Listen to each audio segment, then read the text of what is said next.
Ok. O Tom assistiu, Tom? Um pouco, não deu tempo de assistir tudo, não. Tá bom. Ainda não. Ó, essa foto aí, gente, é o Indiana Gomes, né? Indiana Jones, Indiana Gomes. Eu estou no muro da Mesquita de Al-Aqsa. Al-Aqsa significa a mesquita longe, que é aquela do Domo da Rocha. É em frente ao Domo da Rocha. Essas ruínas aí que eu estou pesquisando é do tempo do rei Solimão. A foto que você vê de Jerusalém hoje, aqueles muros bonitos, não é a foto que Jesus via no tempo dele. Essa que você vê hoje, que esses muros altos, bonitos, foram construídos bem depois, tá? Com o tempo de Cristo tinha muro, mas não era dessa altura, não. Era mais baixo, era outro tipo. Esse aí ficou bem bonito, bem feito. São 4 quilômetros de extensão de muralha. Aquela porta de ouro que tem na frente lá, não era daquele tamanho, não, era bem menor. E o Solimão mandou fechar porque ficou sabendo pela escritura que o Messias vai passar por ali, né? Aí colocaram também cemitério na frente, porque o judeu não passa no meio dos mortos. Mas aí não contava com a minha astúcia, né? Lá em João, a revelação fala que Jesus vai vir nas oliveiras e vai rachar o monte. Então vai rachar o monte, vai cadáver para um lado, cadáver para o outro e vai passar pelo meio, né? Todo feliz, toda na bênção. E não sei se você sabe que o Getsemane, ele fica de frente desse porta de ouro, né? Chamado Golden Gate, porta de ouro. Fica de frente, bem de frente mesmo. Do Getsemane, onde ele passou a agonia, você vê a porta de ouro. E eu estava andando em Israel, perguntando para Deus por que Jesus, ao invés de subir lá do cenáculo, se ele pegar a esquerda, ele sobe pela rua dos Armênios, lá em cima segue para a Via Dolorosa, pega a estrada de Damasco, passa, já está no Calvário. Ele demoraria aí talvez uma hora ao menos. Mas não, ele pega a direita e desce pela porta de Dan, passa o Vale de Sidrom, passa em frente ao túmulo de Josafá, vai no Getsemane. Aquilo deu para ele aí uma distância aí maior, quase que 4 vezes mais, demorou muito tempo para chegar na crucificação. Fiquei perguntando, por que ele fez isso? Eu podia ter ido direto, rapaz, para poupar menos dor, né? Menos dor. Mas não, aí eu fui fazer o trajeto que ele fez, né? Fiz várias vezes, andando no mesmo local. Quando eu cheguei no Getsemane, eu parei para orar e Deus falou comigo, levanta a cabeça. Eu levantei, vira para frente da porta de ouro. Eu virei. Aonde eu estava no Getsemane, onde Cristo sofreu agonia, dá para ver a porta. Aí o Senhor falou comigo assim, ó, ele veio aqui para renovar as forças dele. Ele estava abalado psicologicamente, ele ia ser morto, ele estava sozinho naquela situação. Ele veio aqui porque aqui, ó, ele ficou em pé, olhou para aquela porta, ele falou com ele mesmo, hoje eu sou súdito, ali um dia eu serei rei. Hoje eu sou réu, ali um dia eu serei o juiz. Hoje eu sou homem, ali um dia eu serei o rei, o Deus. Hoje eu estou a pé, naquele dia eu vou entrar com o meu cavalo branco. Glória a Deus. Aquela porta de ouro alimentou a esperança de Jesus. E ele conseguiu recarga para conseguir levar avante seu ministério. Então, fica aí para vocês uma lição. Toda vez que você se abater no ministério, olha para as promessas. Olha para o que Deus prometeu já para você. Não esqueça delas. Elas vão acontecer uma hora. Amém? Glória a Deus. Aleluia. Vamos lá aqui. Deixa eu passar agora aqui nessa parte, que é muito importante. Ok, vamos lá, vamos lá. Bora, bora, bora, bora. Deixa eu chegar lá. Doutórias. Quero Mateus. Mateus. Encontrei Mateus. Deixa eu mais para cá o... Ixi, o que foi que eu fiz, meu Deus do céu? Ah, tá. Isso aqui é importante. Nosso estudo. Deixa eu pôr isso aqui para cima. Espera aí, para melhorar aqui. Cadê? Ok. Vocês estão vendo aí introdutórias? Tá certo? Introdutórias. Ok. Vamos ler com calma aí. A força dos 27 livros que compõem o Novo Testamento, sem dúvida, foi impacto na história, na cultura, na sociedade, no pensamento e no comportamento. Não apenas no primeiro século de nossa era, porém, por toda a formação do mundo de então. Muitos costumes foram moldados a partir da influência desses livros e sua aplicabilidade. Comunidades inteiras em toda a Ásia Menor foram atingidas pelo princípio gerado através da inspiração da palavra de Deus. A virtude foi tão gloriosa que é inegável o papel que a igreja exerceu sobre os povos. Sabemos que o Espírito Santo foi o impulso maior de que perseguida a igreja chegou a conquistar o Estado. Deixa eu ver se eu aumento um pouquinho mais aqui ainda, para ficar bem melhor para vocês verem. Aí, ó. Aí sim, ó. Vamos lá. Acho que mais um pouquinho, hein? Não, aí foi demais. Aí também eu abusei, né? Aí eu abusei da amizade, né? Tá bom. Ok. Apenas lamentamos o desdobrar da situação posterior que uma parte da igreja enveredou pelos caminhos fora do padrão que o próprio legado cristão difundia. Entretanto, Deus sempre levantou homens e mulheres por toda a história, comprometidos com a verdade e a justiça do Evangelho e o viver cristão autêntico. Essas pessoas souberam guardar o mais ortodoxo da sua fé em Cristo. Irmãos e irmãs foram jogados às feras nas arenas da morte, queimados vivos, cortados à lâmina na espada, e não se renderam. Sua firmeza inspirou gerações que vieram depois. O Novo Testamento conta com os 4 evangelhos. A historicidade do livro de Atos dos Apóstolos, entre cartas e epístolas. Um destaque especial ao apóstolo Paulo, que escreveu 13 cartas e epístolas. Pessoal, você sabia que o livro de Atos ele era acoplado ao livro de Lucas? O livro de Lucas e o livro de Atos era um livro só. Foram os patrícios que separou um do outro. Por isso que o pessoal fala que Lucas escreveu o Atos, né? E o nome surgiram muitos nomes na época. O nome que ganhou foi Atos dos Apóstolos. Mas teve um nome que quase veio, que era Atos do Espírito Santo da Vida dos Apóstolos. Embora haja outras cartas que realmente foram levadas a locais que não conseguiram mantê-las ou copiá-las, e assim perdemos preciosidades. Ainda na lista de cartas, epístolas, temos a Epístola dos Hebreus, além das epístolas 1, 2 de Pedro, 1, 2 e 3 de João. Judas, não traidor, irmão do Senhor, né? E por derradeiro, o Apocalipse de João. Esses documentos não foram reunidos de uma vez e pronto. De início, nem todos foram aceitos pela liderança da igreja, na época, cabendo assim debates, defesas, porém, no final, o consenso venceu. Houveram outros livros de pessoas piedosas que tiveram escritos também inspirados, como o caso do pastor de Hermas, como também a Epístola de Policarpo, as de Inácio e de Clemente 1 e 2, Clemente, que eram aceitas por algumas comunidades cristãs. Contudo, estas obras foram retiradas de pertencer ao cânon. Assim, notamos a preferência pela ortodoxia, ou seja, os escritores que foram testemunhas oculares, sendo que Paulo foi aceito por seu testemunho da estrada de Damasco.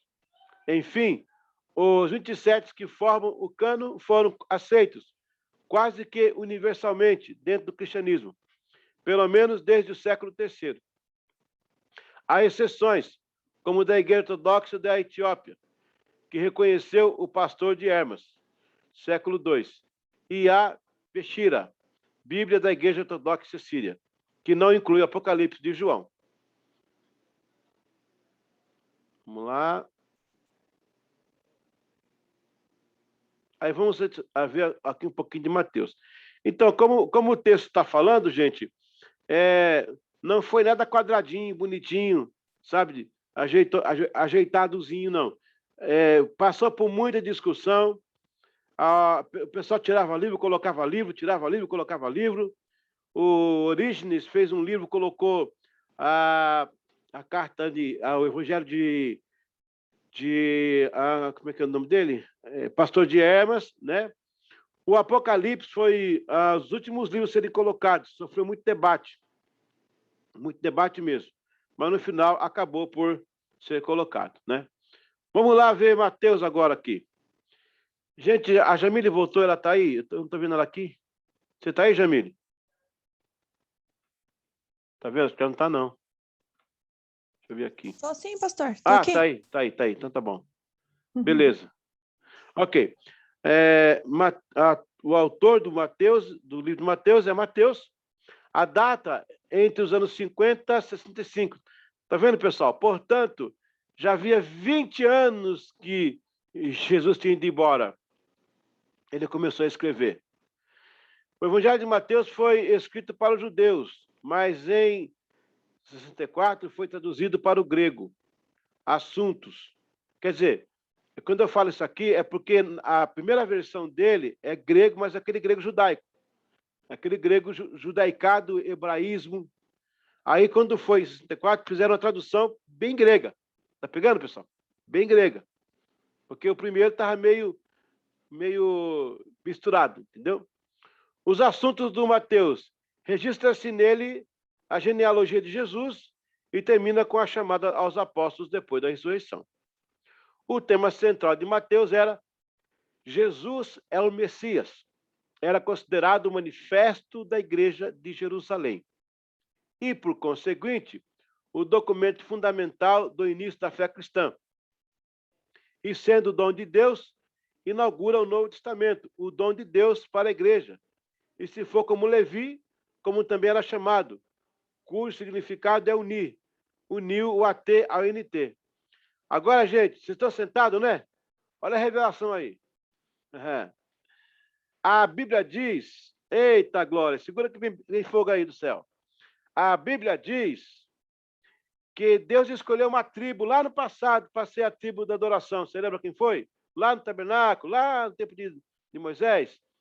Eram os levitas, certo?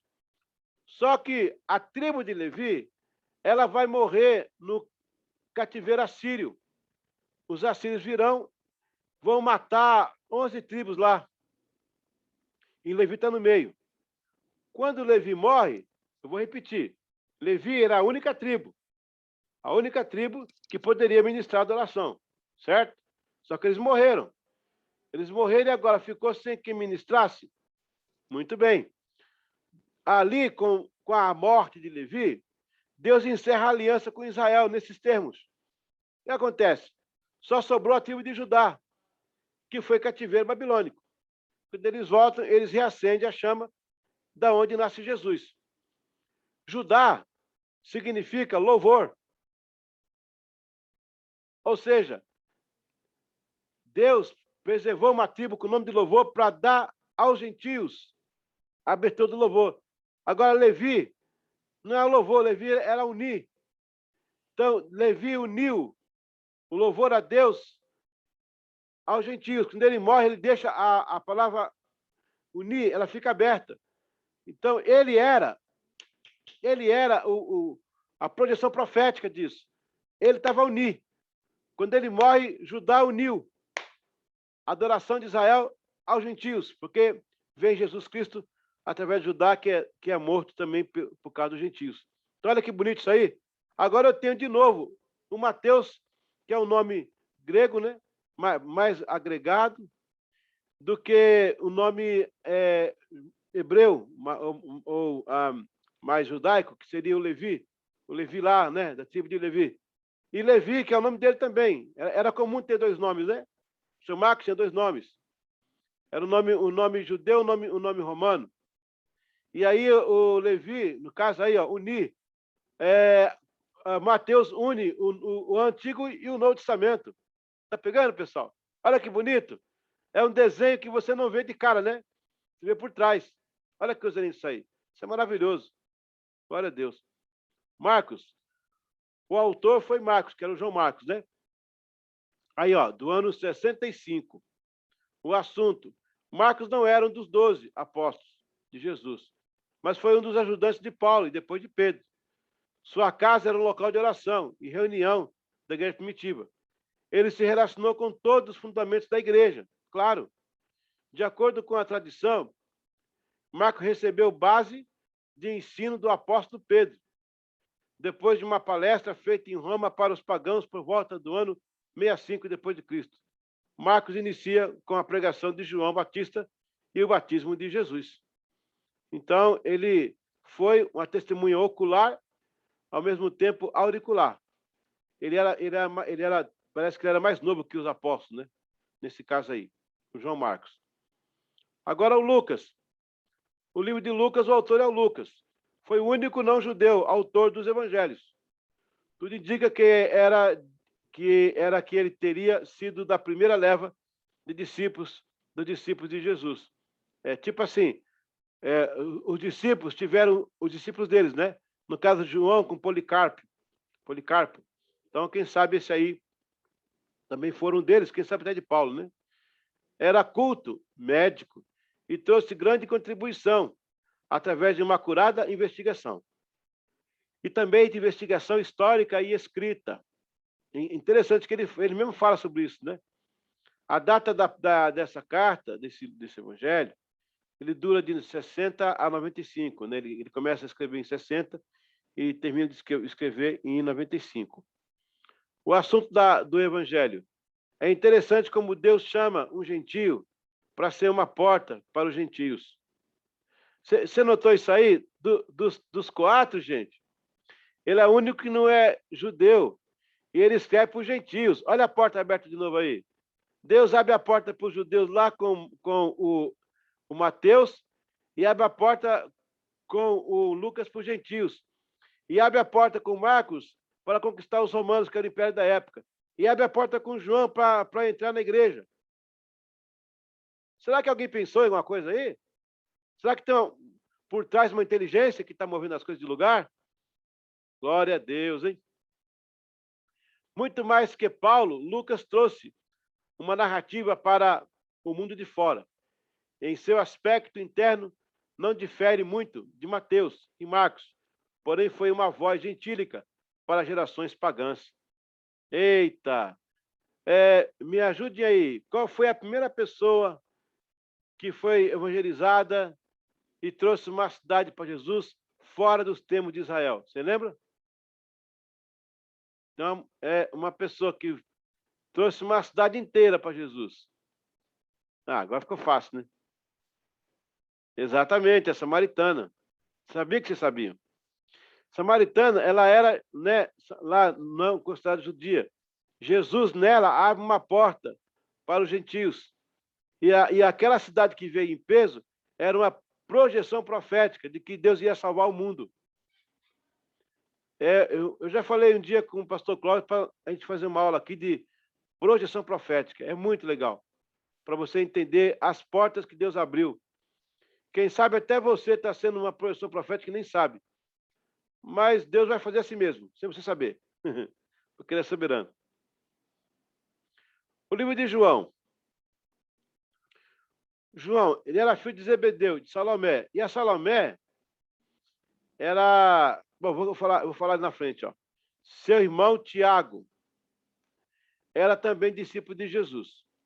Sendo Salomé irmã de Maria, que é mãe de Jesus, ele e Jesus eram primos. Tá pegando? João, Tiago e Jesus eram primos. E tem mais primo aí, não é só eles não, tem mais primo aí. São 6 primos dos judeus, desses que estavam com Jesus, os 12, 6 eram primos, 6 não. Entendeu? Então, ele vai salvar tanto judeus como gentios, né? Meio a meio, ó. Pau a pau. Data do ano 80 até 95, depois de Cristo. O assunto: o livro de João diferencia dos demais por uma questão de cronologia dos fatos. E a narrativa é mais reflexiva. Segundo estudiosos, ele escreve como se fosse para a igreja. É menos biográfico e mais prático sobre uma vida cristã de servir. João, né? Acho que acabou aqui. Deixa eu ver.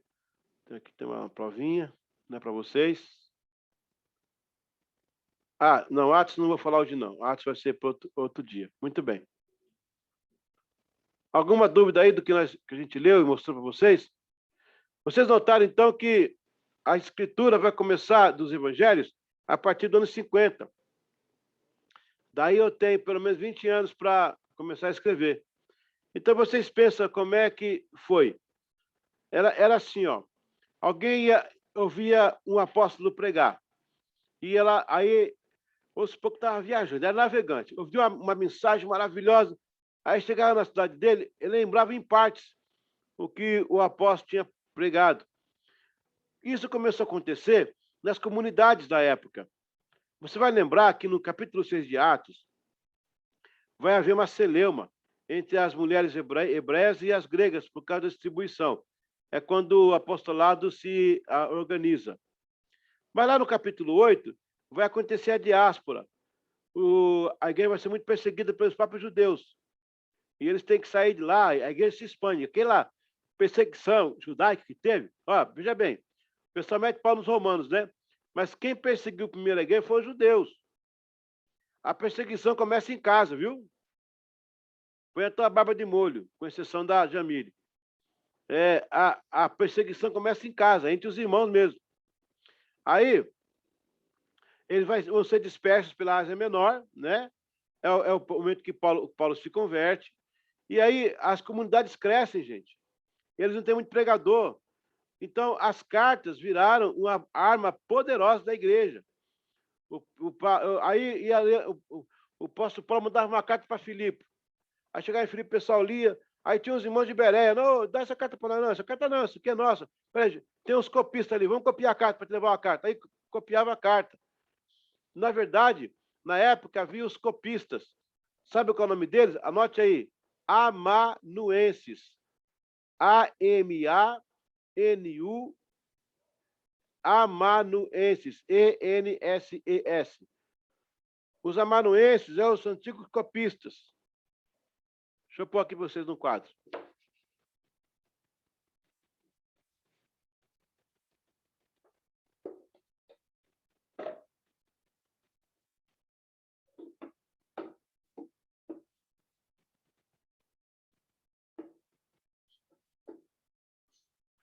Ó, existia, né, no tempo do Antigo Testamento, os escribas. Escribas.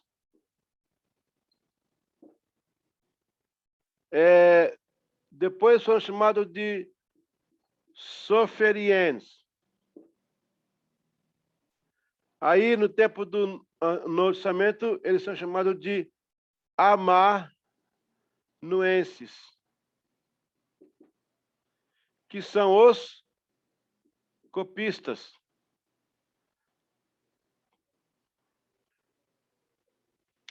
Uma pequena exceção aqui é que os escribas, eles não faziam cópia, eles ditavam original, eles pegavam o original, né? Era ditado originalmente, alguém contava, mas os amanuenses são os copistas. Amanuenses, tá? Existia escolas de amanuense, existia salas de amanuenses. Então o cara chegava com uma carta lá, falou, olha, uma carta aqui do apóstolo Anderson, né? Mandou uma carta aqui, eu queria copiar essa carta, eu quero levar essa carta comigo. Eu vou lá para a Grécia, eu quero levar essa carta para a comunidade. Aí dava na mão dos amanuenses, eles faziam uma réplica. Eles faziam idêntico. Tanto é que eu falei na outra aula que muitas cartas se perderam, não é se perderam, se misturaram. O cara entregava uma original, o cara fazia a cópia.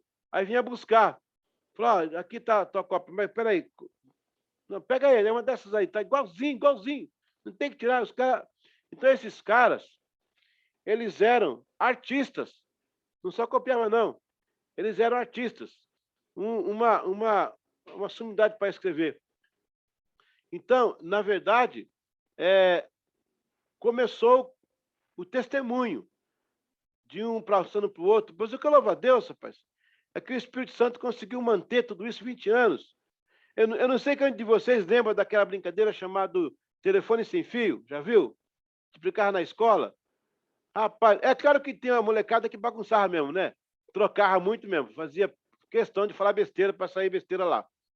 Mas se você brincar normal, geralmente sai diferente lá a frase, um pouquinho diferente a frase, né?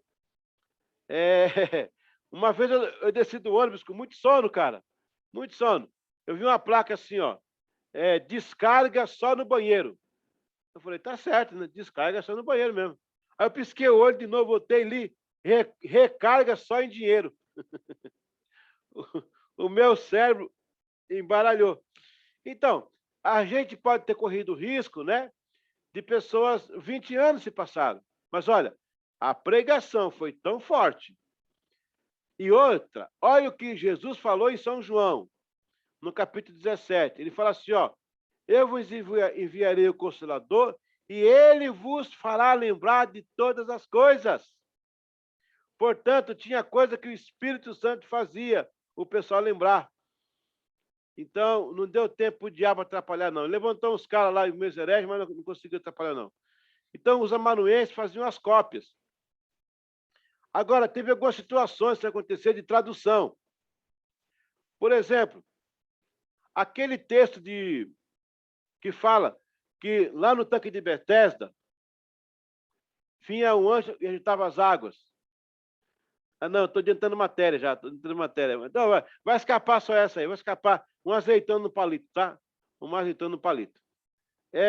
Vinha um anjo do Senhor e agitava as águas de Betesda. Lembra disso, o tanque de Betesda? Pois é. Aquele versículo, ele é apócrifo. Ele foi inserido muitos anos depois. Foi um amanuense grego que escreveu. Ele interpretou que fosse o anjo do Senhor, mas não era, não. Ali era um lugar chamado do deus Asclépio, que era um deus grego que curava as pessoas. Não era ele, né? Satanás curava as pessoas ali e dizia que era ele. Por que que Jesus foi lá? Sabe quantos tanques tinha em Jerusalém? Tinha vários. Tinha o de Siloé, tinha vários. Ele foi lá para desfazer. Nós vamos entrar nisso aí, rapaz, daqui a pouco, lá na frente, na história de Jesus. Ele vai lá desfazer esse curador que está lá. Ele chegou, pegou o homem pela mão, levantou ele, mandou, falou, olha, eu sou a cura. Pode ver que depois daquela época, não mais serviu o tanque de Betesda. Então, na verdade, não era um anjo do Senhor que agitava as águas. A leitura do amanuense foi essa.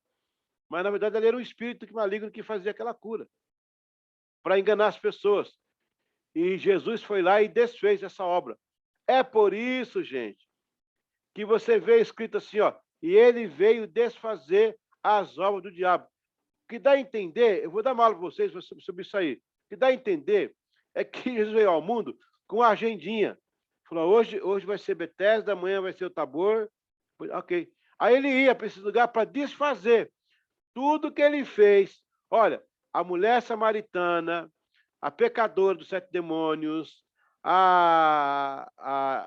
o tanque de Betesda, o Monte Tabor, a transfiguração, aquela frase das portas do inferno. Gente, ele tinha uma agendinha. Deus falou com o filho, você vai morrer na cruz para salvar o pecador, mas você tem que desfazer as alianças.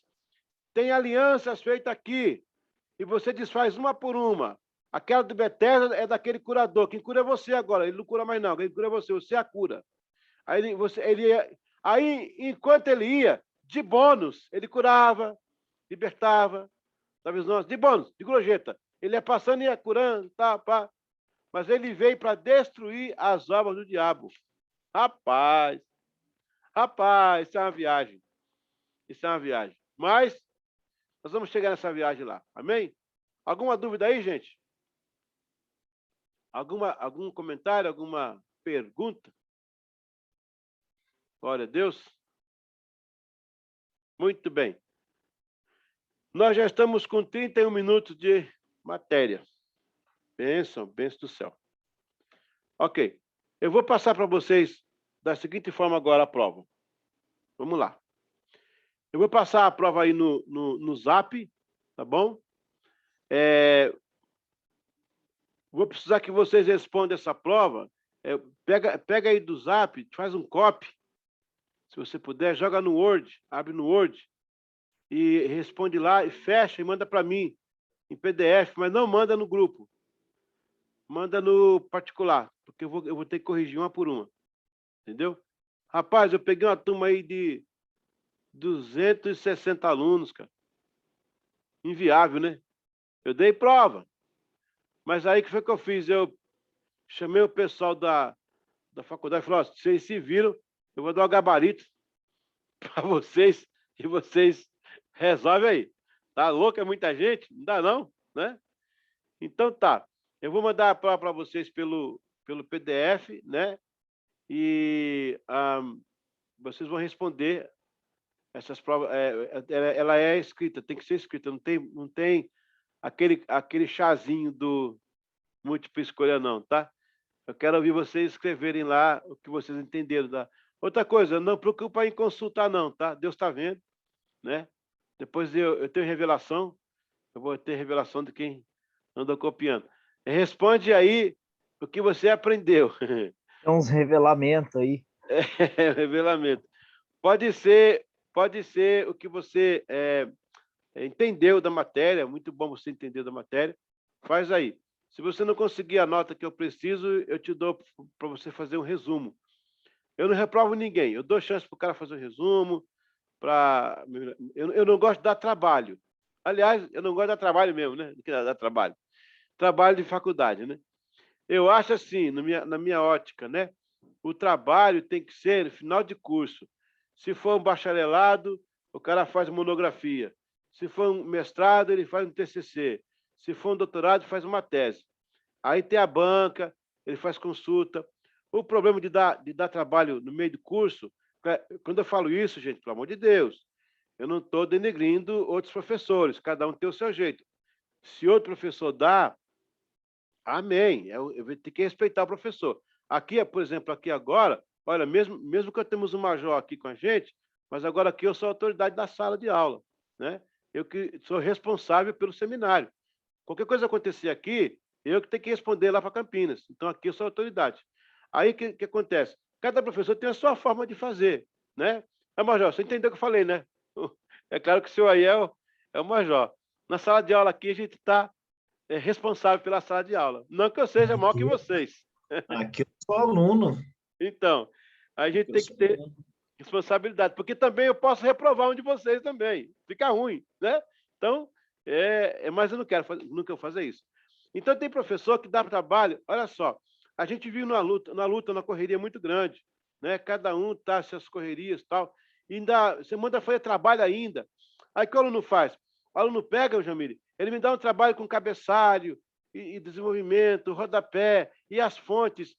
Ó, às vezes, cara, tem trabalho muito maquiado. Tem trabalho que às vezes que é Ctrl+C, Ctrl+V. Eu não sou bobo, não. Eu tenho aqui um programa que identifica texto, entendeu?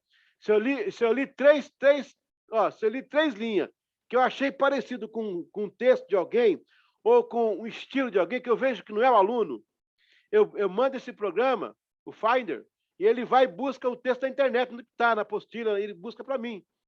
Então, não dá para enganar o professor mais hoje. Então, assim, o que eu faço? Eu prefiro que o aluno faça uma prova que tire uma nota razoável, ou, se ele não conseguiu, ele me faz um resumo do que ele entendeu. Eu preciso saber o que ele entendeu, porque depois, cara, se você for pregar besteira, vou dizer assim, aluno do Eliseu lá, ó, aluno do Eliseu Gomes lá, tá vendo? Aí eu vou ficar como culpado na situação. Então, eu tenho que ter certeza que vocês terão um ensino de excelência, nobre, que amanhã alguém possa dizer assim, poxa, que legal o seu trabalho, você estudou onde? Você tem que passar o Eliseu. Ah, que bom, é isso que eu quero ouvir. Não é para vaidade, mas para manter, né, o brio e manter a excelência. É isso aí. Então, eu vou mandar aqui para vocês, deixa eu abrir a prova aqui logo, para a gente discutir um pouquinho dela. Onde é que ela está aqui? Ela estava aqui, ó. Ó, já sumiu daqui. Eu vou ter que ir lá e eu não consigo sair aqui quando eu estou gravando. Espera um pouquinho. Só um pouquinho aqui. Ah, peraí, tem um jeito aqui. Aqui, note. Ok. Ah, vou aqui, ó. Ah, peraí. Aqui tem um jeito. Onde é que tá? Peraí, a prova aqui, ó. Pronto. A Sheila. Ver se eu consigo buscar agora. Aqui, achei. Consegue ver aí? Prova número 1, não é isso? Vai ter a prova número 2, né? Então já fica esperto aí. Então as perguntas são essas aí, ó. qual foi a contribuição da Grécia no advento da chegada da igreja? Né? Qual foi a contribuição que ela deu? Procura pensar não vá confundir com as religiões, tá? Que não foi contribuição, não. A igreja usou algo parecido, corrigiu algumas coisas e deletou outras, né? Qual foi a contribuição de Roma no advento da chegada da igreja? Qual foi a contribuição do judaísmo no advento da chegada da igreja? Entre a igreja e os judeus, haviam grupos que misturavam suas crenças. Como ficaram conhecidos? Nós falamos disso aqui, lembra? Cite pelo menos 3 das religiões que permeavam a igreja. Pode ser antes e pode ser depois, mas basicamente a maioria antes, né? Quem foi o primeiro herege a criar um pequeno cânon? Né? Não precisa falar, Marcos, vai escrever depois aí. Quais evangelhos são sinóticos? Aí tá fácil, né? Você vê ela aqui agora. Em qual idioma os evangelhos foram escritos? Quais foram as 3 fases do cânon? Aí pegou, né? Aí pegou. Qual o nome da tradução de Jerônimo que fez no 4º século? Pronto. Eu vou mandar para vocês no Zap. Vocês abrem no seu computador, não sei, talvez no seu celular, faz um copy, põe no Word ou na anotação, responde, faz um PDF e manda no meu particular. Tá bom? Glória a Deus. Bom, pessoal, eu não vou, já está com 38, já vai para 40 minutos de novo de matéria. Eu não vou esticar a matéria mais, eu não sou de ficar também enchendo linguiça para passar o tempo, não. Eu sei, respeito vocês, o tempo de vocês. Eu vou dar essa última hora de aula, agora são 20h40, né? Vai dar 9 e pouca, para vocês fazerem a prova. Não faça outra coisa, façam a prova agora. Porque, ó, eu quero, por favor, preciso dessa prova amanhã. Se você falar assim, professor, não deu fazer? Ó, você tinha aí mais 1 hora de aula. Dá para fazer sim. Então, tira um tempinho aí. Tudo bem, pode ir lá, mas tomar um chimarrão, né? O Marcos já pode jantar de novo, não tem problema nenhum. Aí, ó, chimarrão do Marcos. Mas faça a provinha agora, tira um tempinho. Não vai assistir BBB, não, porque não é de Deus, não, tá? Não é de Deus, não. Faz a provinha aí. Agora, já me manda, quem sabe hoje ainda, ou amanhã, no máximo, até meio-dia, porque preciso corrigir e lançar na plataforma da faculdade, tá bom? Ok, mas alguma dúvida da prova aí, gente? Tá tudo certo? Amém. Tá não, Tom? Tá não. O Tom fez assim. Vamos lá, vamos para a prova. Ok. Faz como vocês puderem aí, e eu vou dar essa última hora para vocês fazerem essa prova. Porque também eu tenho um compromisso com a igreja local, eu até falei com o pastor Paulo já, que é a vigília da igreja, tem que ir lá. Na semana que vem, não. Eu não tenho nada semana que vem para colocar. Eu vou até fazer a prova com vocês em classe. Talvez, quem sabe, surja uma prova de múltipla escolha também. Vou dar uma ajuda para vocês aí, tá bom? Pronto! Ufa, vencemos uma semana. Glória a Deus. Aleluia! 1000 perdões aí. Obrigado por aguentar até agora aí, gente. E depois vocês vão lá na internet, assistem de novo, estão tudo lá. Outra coisa, se inscreve lá, viu, no meu canal. Todo mundo já se inscreveu já no canal? Inscreve e põe o sininho lá, tá bom? E divulga aí para o pessoal ter acesso lá, tá bom? Muito obrigado, Major, Deus abençoe, um bom descanso para o senhor aí, boa prova e boa janta. Marcos, Deus abençoe também, bom chimarrão, boa prova. David, troca a fralda aí, boa prova, tá bom? Tom, dá um abraço da Priscila, Deus abençoe, boa prova. Jamile, um abraço apertado aí, para todo mundo aí. A gente se vê depois tocando bateria, amém? Paz. Até segunda-feira, hein? Até segunda-feira, não é isso? Amém.